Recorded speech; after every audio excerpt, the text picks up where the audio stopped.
आगरा के इस वीर जवान ने देश की सेवा में अपनी जान कुर्बान कर दी। उनका जन्म आगरा में जिला शासकीय अधिवक्ता बसंत कुमार गुप्ता के घर में हुआ था। उन्होंने आगरा के सेंट जॉर्जेस इंटर कॉलेज में शिक्षा प्राप्त की और 2015 में सेना में शामिल हुए।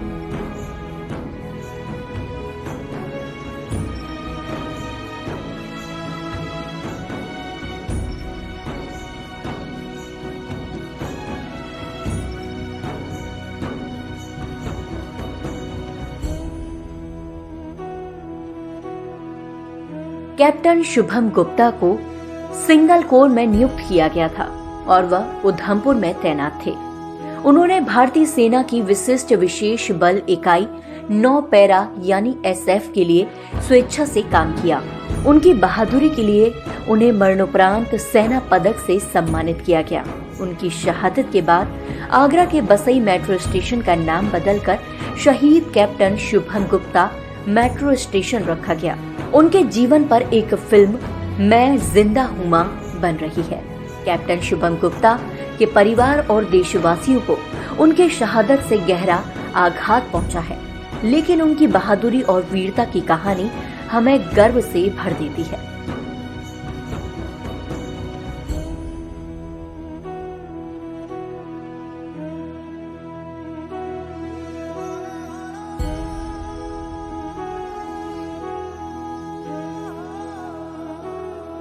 कैप्टन शुभम गुप्ता के पिता बसंत गुप्ता ने कहा कि उसने अपने जीवन को देश सेवा में समर्पित किया था।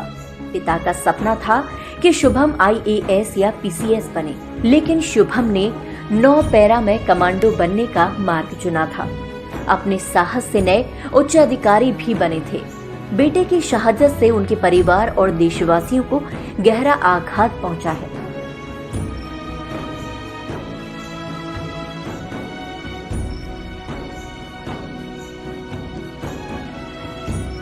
आगरा जिले में कैप्टन शुभम गुप्ता की शहादत से लोगों की आंखें नम हैं। जिले का हर युवा शुभम गुप्ता की तरह सेना में भर्ती होकर अपनी वीरता का परचम दिखाते हुए दुश्मनों के छक्के छुड़ाना चाहता है।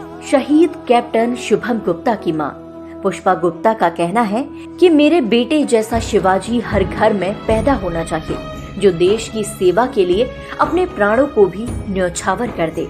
बेटे के जाने का दुख बहुत है, आजीवन रहेगा, लेकिन गर्व भी है कि मेरा बेटा भारत माता की रक्षा करते हुए शहीद हुआ है।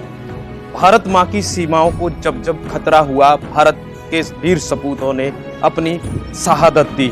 एक वीर सपूत जो आगरा के ताज नगरी में हम आए हैं, ये वीर सपूत है कैप्टन शुभम गुप्ता, जो देश के लिए शहादत हो गए। उन्होंने लिखा भी था कि अभी मैं जिंदा हूँ। शहादत से पहले उनके यही शब्द थे कि अभी मैं जिंदा हूँ। पिता पढ़ा लिखा कर IAS IPS बनाना चाहते थे, लेकिन बेटा ने देश के लिए कुर्बान होने के लिए फौज चुनी।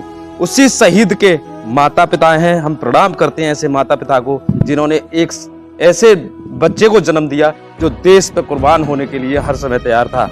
हम आपसे बात करेंगे, क्या जज्बा था उनका, क्या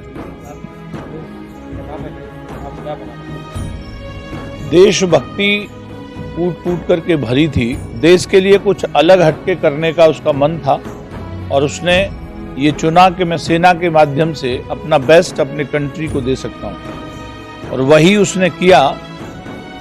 उसे आर्मी में जब 8 दिसंबर 2018 को कमीशन मिला सिग्नल कोर में, तो उसने मुझसे कहा कि मैं फौज में रह के ऑफिस की नौकरी नहीं करूँगा, और उसने वहीं से पैरा में प्रोविजन ऑप्ट किया। उसका बहुत कठिन एग्जाम होता है, वो एग्जाम दिया और 3 महीने की उसकी बहुत जबरदस्त कठिनतम ट्रेनिंग होती है, वो पूरी की, और उसके बाद 9 पैरा में सेलेक्ट हुआ। 9 पैरा हिंदुस्तान की एलीट आर्मी है, और उसकी इच्छा थी कि मैरून बैरे मैं पहनूं और देश की सेवा करूं, और वही उसने किया। क्या सपना रहा था? उन्होंने शुरुआत कैसे हुई कि आप IAS IPS बनाना चाहते थे? उन्होंने कौन सिलेक्ट? मैंने तो दिल्ली भेजा था IAS IPS की तैयारी के लिए, लेकिन वहाँ उसने आर्मी का NDA का एग्ज़ाम दिया और TS में जब उसने अप्लाई किया और दोनों बोर्ड्स में वो गया पहले अटेम्प्ट में ही एनडीए में भी सेलेक्ट हुआ और पहले में ही टेक्निकल एंट्री स्कीम का बोर्ड जो इलाहाबाद होता है वहां भी सेलेक्ट हुआ एसएसबी में।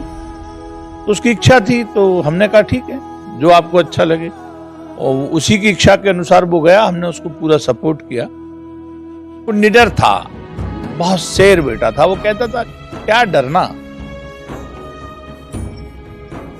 डेट फिक्स है मेरी भी और आपकी भी, इसलिए डरने की जरूरत नहीं है। जो भी करना है बेस्ट करना है और जहां भी रहना है टॉप पे रहना है। शहीद हुए युवा हैं, 26 जनवरी आती है, तो क्या संदेश देना चाहेंगे आप युवा को? मैं तो युवाओं को कहना चाहूंगा कि ऐसे मौके, ऐसे अवसर ईश्वर हर किसी को नहीं देता।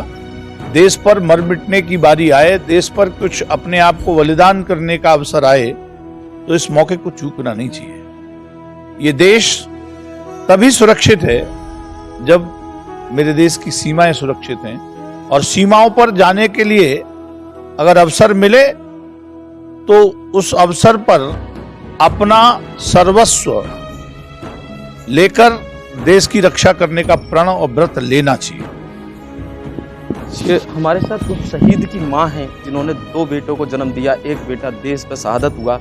उस माँ के क्या शब्द हैं उन सुनना चाहेंगे। माँ, पहले आपके लिए प्रणाम। आपका बेटा शहीद हुआ, क्या बनना चाहता था और किस नज़र से आप देखना चाहते हैं? मेरा बेटा बहुत महान बना, और पहले तो ऐसा सीधा हुआ करता था, बहुत डरपोक, और फिर धीरे धीरे 10th किया, 12th किया, उसके बाद दिल्ली भी गया बीएससी प्लस आईएएस की तैयारी कोचिंग लेने, पर उसे एनडीए और इस टेक्निकल में नंबर आ गया और वो दोनों जगह सेलेक्ट हुआ, तो वह उसमें गया और सब एसएसबी वगैरह मेडिकल वगैरह सब में क्लियर हुआ।